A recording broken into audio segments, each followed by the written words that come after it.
Volkan Bozkir, President of the General Assembly, Your Excellency Ambassador Yashar Aliyev, Permanent Representative of Azerbaijan, on whose behalf I greet all my colleagues, distinguished guests, ladies and gentlemen. As we know, COVID-19 has caused severe impact on societies and economies across the globe. It constitutes the most challenging crisis in recent history, and we should face it without abandoning the fundamental principles of this organization, which should be based on the efforts of individual nations acting in a concerted way.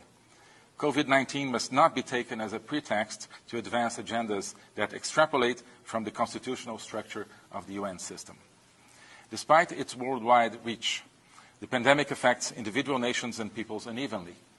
The United Nations should serve as a platform for member states to share their experiences and practices during and in the aftermath of this crisis. Brazil reaffirms the primary responsibility of governments to adopt and implement responses to the COVID-19 that are specific to national contexts.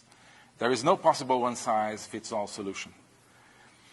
While we recognize the mandated role of the WHO in the pandemic, we have also identified critical shortcomings in that organization that must be addressed as soon as possible.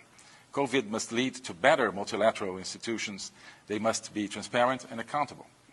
We should not transfer any responsibilities from the national to the international level just to follow the nice-sounding clichés like the world needs more multilateralism or global problems require global solutions.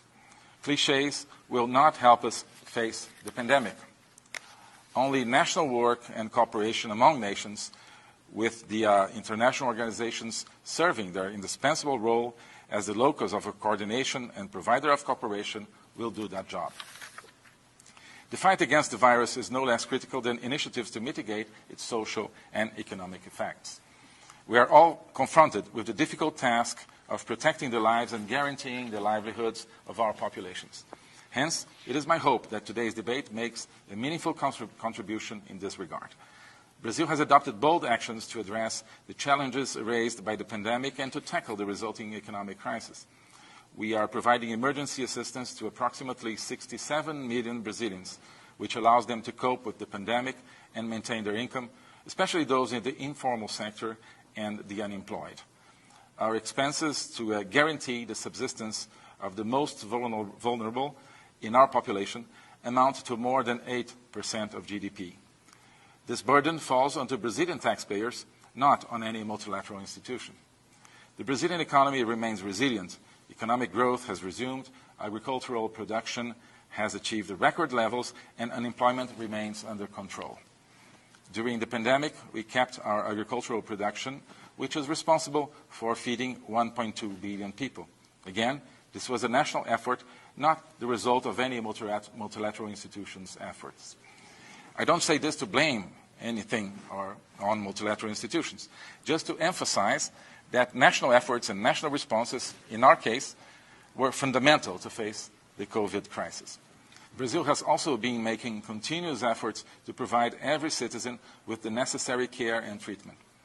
The public health system ensures access to universal and free health care for all 210 million Brazilians. We believe that strengthening access to medicines, vaccines, diagnostics, and other health products is key for defeating the virus and saving lives. We recognize, of course, the importance of international cooperation. Brazil participates in several international initiatives to promote the development of health technologies to combat COVID-19, such as the ACT Accelerator, the COVAX facility, and the Solidarity Call to Action. Brazil also signed a memorandum of understanding with the University of Oxford AstraZeneca for the acquisition and production of vaccines, including the transfer of technology. We are investing in 6 domestic vaccine projects developed by universities, public laboratories, and state technology companies.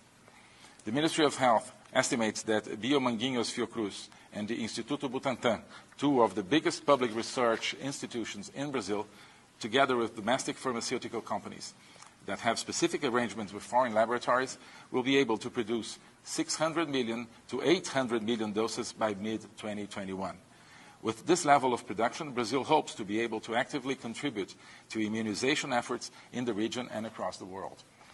Brazil has been working closely with neighboring countries, especially with our Pro-Sul partners, but also with countries from different regions to share best practices and lessons learned about the pandemic. Brazil cooperated with PAHO in training technicians from countries of our region in detection techniques for the new coronavirus at an earlier stage of the global pandemic. Brazil is deeply concerned by the negative impacts of the pandemic on the physical and mental health of all individuals, including health workers, persons with disabilities, older persons, women, children, and youth. Special measures were adopted to protect vulnerable groups, especially our indigenous population. We have adopted and implemented in a timely fashion a national strategy aiming at strengthening services on the prevention and control of COVID-19 among the indigenous population, respecting their cultural and geographical specificities. In the context of the pandemic, we invested in family-oriented policies which take into account the different needs and expectations of families to promote healthy relations within the family. Brazil is a proud member of the Partnership for Families, together with the United States, Poland, and Hungary, and we will keep championing this agenda abroad, including as a tool in the fight against COVID-19. As the United Nations celebrates its 75th anniversary amidst the COVID-19 pandemic, it is an opportunity for all nations to renew our commitments to the values enshrined in the UN Charter. As President Bolsonaro underscored in his statement at the opening of the general debate last September, Brazil is a founding member of the UN and hence is committed to its basic principles: peace and security, cooperation among nations, respect for human rights, and fundamental freedoms. Fundamental freedoms are not an ideology.